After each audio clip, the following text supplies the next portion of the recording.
The first step towards changing your reality is to embrace yourself.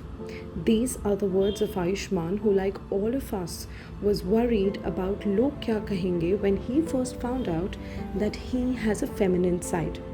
Like many others, Ayushman also struggled to fit in a world full of conventional ideas of how a man or a woman should be. Ayushman wanted to live a life of his own and take charge of it. Now he is a lawyer by day and drag queen by night. This is Ayushman's story. So basically, I've grown up in Ranchi, Jharkhand, which you know as a small city. And then growing up, I knew that I was different. I had this feminine side to myself, and that I was queer. I knew that I loved theater, I loved music, I loved dancing, I loved performing arts.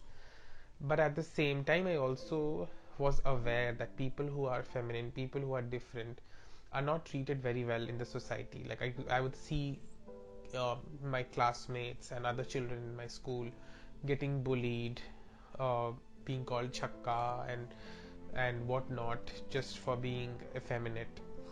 And seeing all that, I realized that if I have to protect myself from that bullying, from that harassment, from that shame, I would have to kind of like not show people the true self that I had, and instead I gave them a version of me which everybody was very happy with. So I kind of became very guarded, very closed, very reserved, and I would keep this secret to myself, and I did not share it with anybody. And then after my 12th, I decided to do law, and I went to a law school in Calcutta and I was studying there. But I realized there that, ultimately it took a toll on me. This hiding, just not being true to yourself, and not letting everybody see your vulnerabilities. It created this vacuum, and I fell into like a very bad depression phase, and also I just did not know who I was because I had no identity. Everything that I was, it was just to show other people. There was no, I did not even know who I was because I had not allowed myself to do that.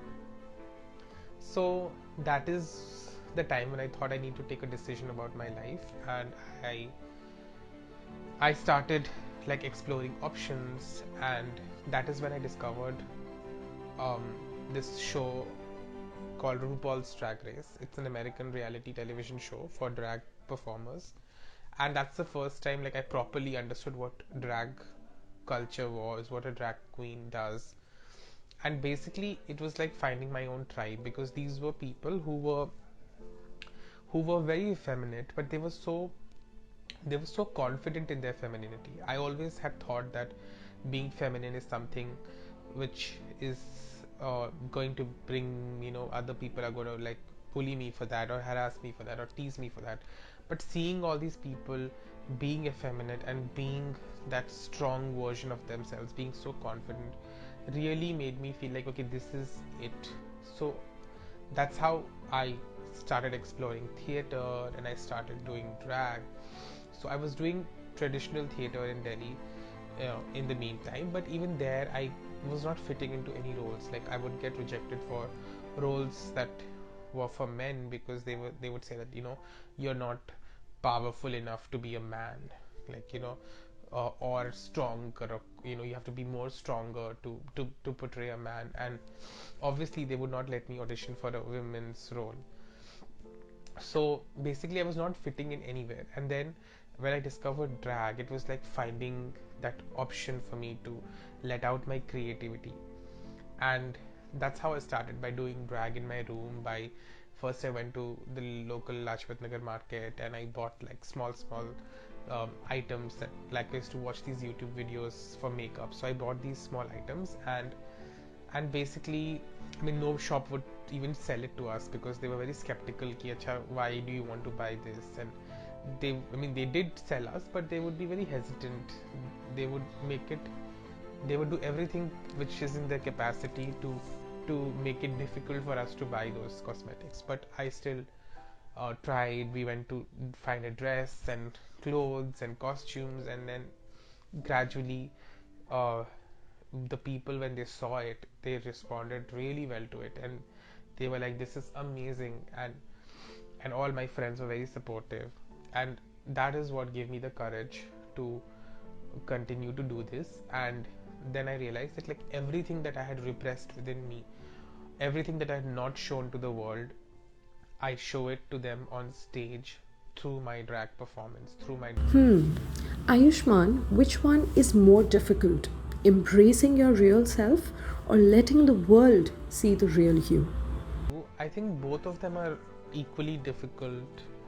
Um, Showing the world your true self and embracing your truth, they both can be very, very challenging. But the first step is that you have to embrace yourself. And that is a personal thing which you have to do, which we don't do every day. It's a daily process of embracing yourself. That is why when I get into drag, every time I get into makeup and costume, it takes me around 2 to 3 hours to do that whole process. But every time I do that, I embrace myself a little bit more, and this is true for all of us.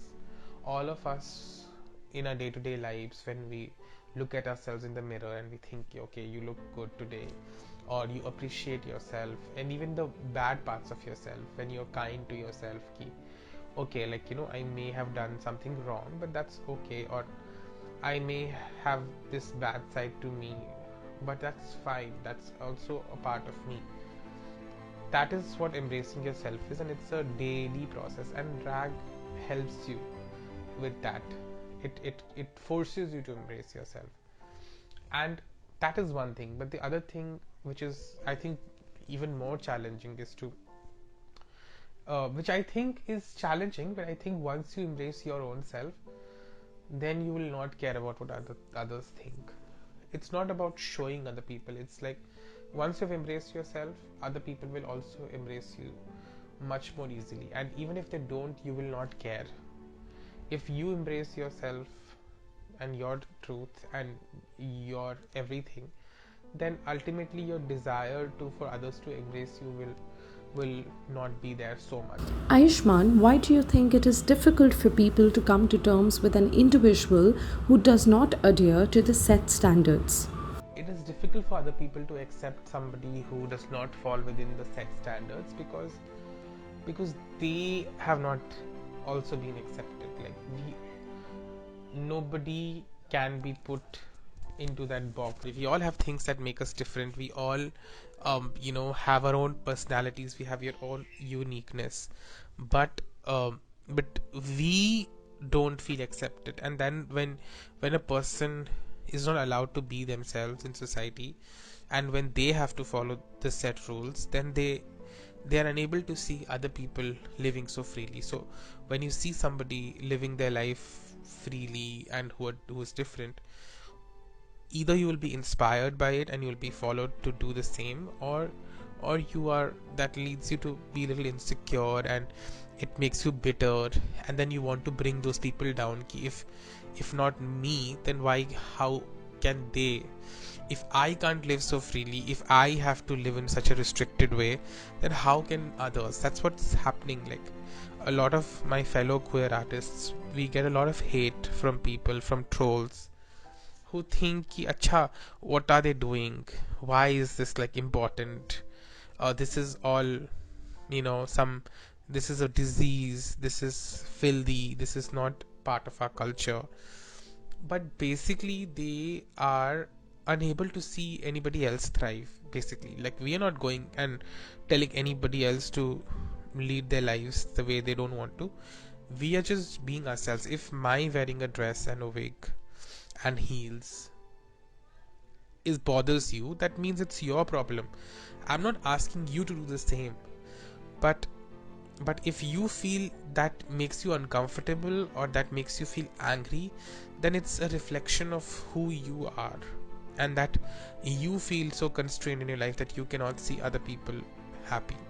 What I would like to say to people, my message to people is this: that we live in such a tumultuous time right now, where people have extreme opinions and we are so passionate to whatever we believe in. And in this world, in this politically charged world, it's important to not take things so seriously. It's important to not take our you know like identity so seriously, because in the larger picture, we are just like blips in this whole universe. So as much as we can, we should try to live and let live and respect other people and have some empathy for others. And also, I would like to say another message for everybody, or anybody, I would say, who feels different, whether because of their sexuality, because of their gender, because of whatever reason that may be, that, you know, or like anyone like who feels like they don't feel like showing their true selves to the world. It's not an easy process, it takes time, so just hang on to yourself, and that is the only achievement that you can have, is to find your truth and to live with it, is to be honest with yourself, to acknowledge and appreciate that part of yourself. um, and if you are able to do that, then you'll also be able to bring love and respect in the society for others. So that's what I would like to say. Just hang on there if you feel like life is difficult and challenging for you, and take it one step at a time. And no matter what you think, yeah, even your wildest dreams can come true.